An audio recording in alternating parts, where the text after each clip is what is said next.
Guys, assalamualaikum everyone. Luto pa ako guys ngayon ng ulam para sa tanghalian.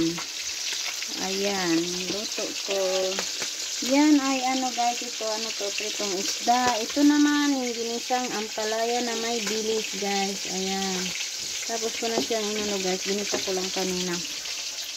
Ito naman ginawa ko is ano siya, so ano ba ito, parang salad siya. Ayan, na may mangga. Na maanghang talaga to guys, favorite ko talaga yan, super yummy.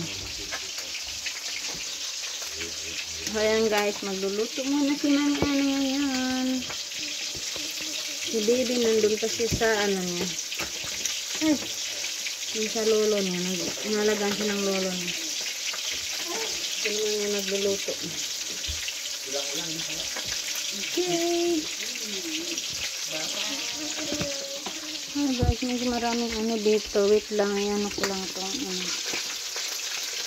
Ito lang isang side. So, i-turn na natin siya. Naglaga din ako nga pala guys ng ano, saging na saba. Ito.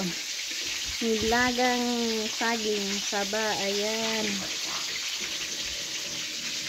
Ayan na, may mangga pa kami dito. Kumuha kasi, ay binigyan pala kami ng mangga kanina.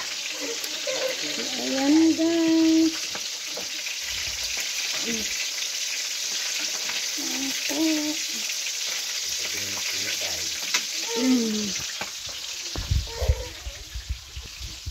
Nandun si baby. Hi baby.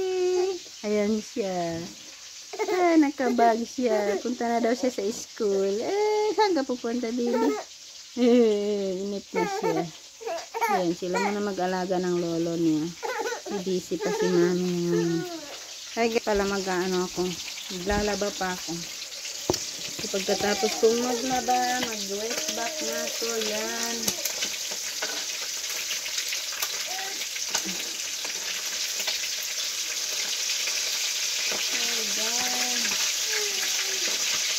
Nandun naman si Otomad guys, nag-ihaw siya ng isda. Yung iba kasi inihaw niya, nandun siya sa labas. So, inihaw niya, nandun siya.